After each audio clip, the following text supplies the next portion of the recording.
I would like to do what I call a Wikipedia correction session. All right, let's do it. So, because at some point somebody along the line is going to see this, and they're going to take this information and hopefully transcribe it correctly and without any sort of problems into a Wikipedia page for you guys. Awesome. Okay. Cool. So to do that, what I'd like to do is go through the new album track by track, and you can clear up any misconceptions, you can offer any comments, you can do anything you like, just so we have the absolute truth about the record. Cool. Okay. So beginning with "Heart Is Hard to Find," the first track from the album. Before we start with that, there's lots of really cool textures on this record. You know, with the guitars, with string sections, with vocals. Is this a factor of going back to the old producer? I think, we've kind of gotten more and more into recording ourselves as time's gone on, and I think like utilizing the, production, like utilizing the studio as a tool is something we've kind of gotten more and more into as well, and filling out space with like layers of things is that's kind of what we do now. Because if you listen to this record on headphones or earbuds, I mean, there's a lot of things that sort of zing back and forth through your brain that you don't necessarily hear if you're listening to it in the car. And you're right; those spaces have been filled, but not with lots of stuff. But it's very subtle. Yeah, it's you got to check yourself when you have like with computers, and these days it's like you're pretty much have unlimited track count. So you got to really check yourself and be asking at every point, like, is this helping the song, or am I just tweaking? Right. Am I just in video game mode right now? Because you can get lost in that. But sometimes more is more. Is the sound or the themes or anything about this record a throwback to the couple of records ago? I think there's an element working with Mark again. Like Mark does sometimes add these little weird kind of sounds Like what? Give me an example, because I listen to it both over speakers and over headphones, and kind of a lot of what might be interpreted as like sequencing or programming. Yeah. Like beats, like percussion based kind of. How would you describe it? Like it's not exactly like a electronic music sounding, but because it's all just like sampled and dropped. It's almost kind of like because Mark is a drummer, and I think he thinks very rhythmically and percussively when it comes to, adding in certain things like we'd go back and forth with him on different things that he would add, and like, oh, that's cool. We would have never thought of that, but then maybe change it to this way. And so he's always kind of throwing stuff at you, because the way we worked was we were in our studio and Mark worked in his home in LA, and so we would just kind of send versions of the songs back and forth, and we'd get a version from Mark where he added something, and sometimes it's, oh, that's cool. Maybe it would be better if we actually played it rather than it being like a sequence. Then sometimes it would be like purposely like kind of a rough, like, this is my idea. Like he might send it back, like a song, like it might have a section in it where he has like some keyboard thing. It's supposed to represent, like, maybe you could do a guitar melody that like here. We would kind of take his ideas and run with it, like Zach was saying. Like a good example of this would be in the single "My Best Theory." We sent Mark the song, and he sent us sort of like some arrangement ideas back. And part of the arrangement idea was he sort of changed the way that the drums were played almost. Like he took my hi-hat pattern and changed it. And so, and like I was like, oh, that's cooler, because it, like when I go to the hi-hat part in the chorus, it kind of builds the chorus up a little bit. So, so then we went back and retracked the drums, and I actually played what he kind of like splices it together on the computer, where it's not ideal because it just sounds edited, Right. But we get it back, and he has an idea for something. We kind of take it and make it our own thing. That's interesting, this long distance producing, because maybe because he's not in the studio with you, he has a even more objective, more distant approach of what you're doing. So things can be, that's just an interesting way of handling. And he's hearing things he's hearing things more fleshed out than you would, like, if you were in the same room, like hearing like being exposed to the minutia of every little thing. Right. He's hearing like the sum of it all, so it's kind of like a more actionable kind of direction because he's hearing it more fleshed out rather than like as it's going along. You kind of like, yeah, you would have less objectivity, I think. Right. Okay. Well, maybe that explains the so much of the sound of the record. Just the human element of it that way. Yeah, I think it has to influence, like, the way you work on a record is going to influence the way it sounds. Let's go through the tracks bit by bit. Let's start with Heart is Hard to Find. Any stories about that particular song? That one kind of, it sort of took a while. Like, I don't know what it was about it. I mean, it's a pretty simple, straightforward idea.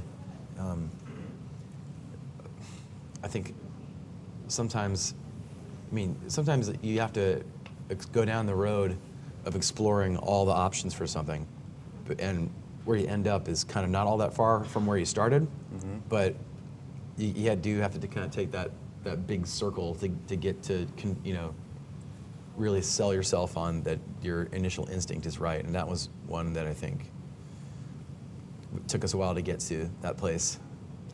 Then My Best Theory, which is, I think, a terrific song. It's one of the best singles you guys have ever done. I just love the production on the whole thing. Because again, we talked about filling in some of those little spaces with just those tiny subtleties, like a vocal echo here, or maybe just the way the drums pulse or something.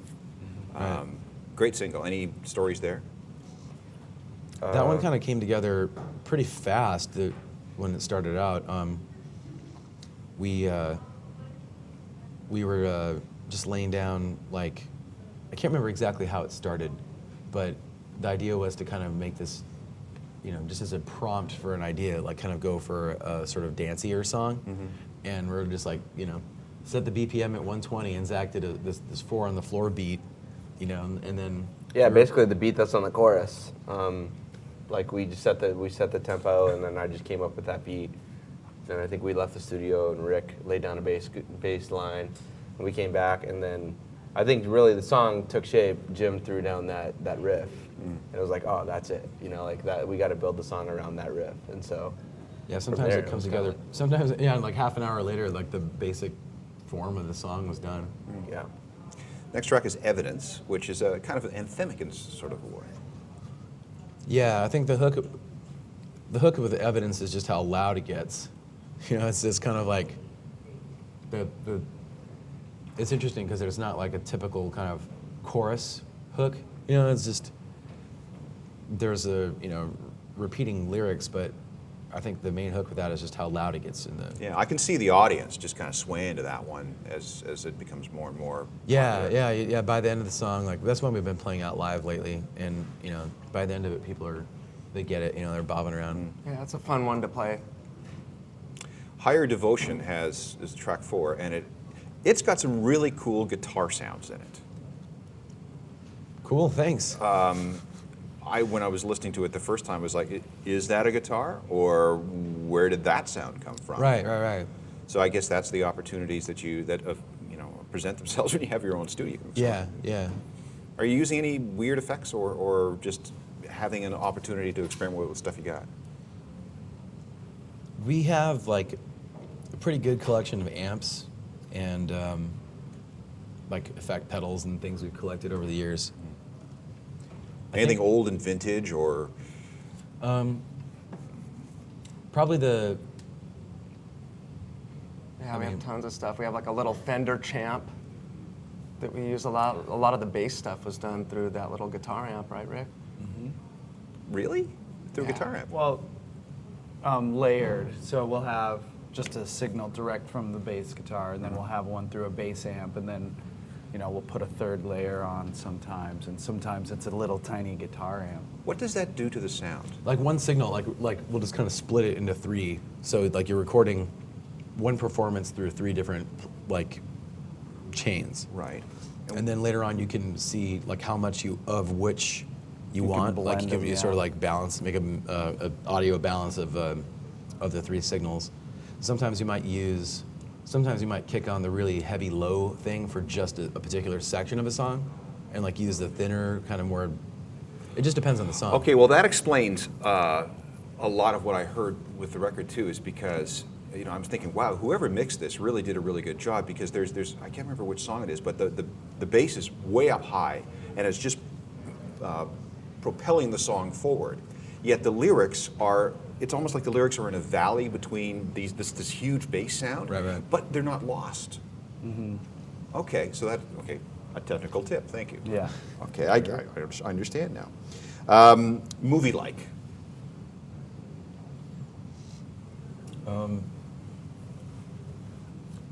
I think that song started out, Jim played us the demo of what he'd been working on, and it didn't it had a lot of real the song was there, but like the really sort of loud, sort of alyrical chorus type part wasn't in there yet, and I think I had that set up as like the end. Yeah, like Jim, it was like at the very end of the song, and it was a great song, and it had like really cool melodies. The bridge is like a really great moment of the record on that song, I think, like when the vocals come in on the bridge. But it was kind of like we needed something to separate like the sort of the parts where there were like the sort of verse and then sort of verse 1 and verse 2 kind of sections. And so we did this kind of big, like exploding chorus with like the ahs, or the group vocal, and it turned out really cool. Like I think it's a cool moment live too. I think because it's sort of like Evidence in the sense that it's kind of floating along, and then it really it kind of explodes into this really big sound. Okay, Coffee and Cigarettes, is that it in any way autobiographical? No. Okay. Nothing about cassettes and moving west and being a townie and... Well, no. Elaborate, Jim. Oh, come on. The one-word answer was funnier, though. Yeah, but it's kind of rude. I mean, if you want to be rude on film, that's fine.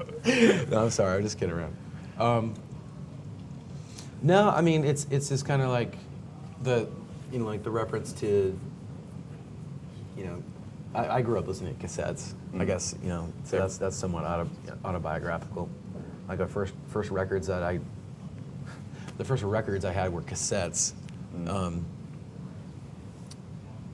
I just thought like the character in that song, those are that's what they would have. That's what they would be listening to.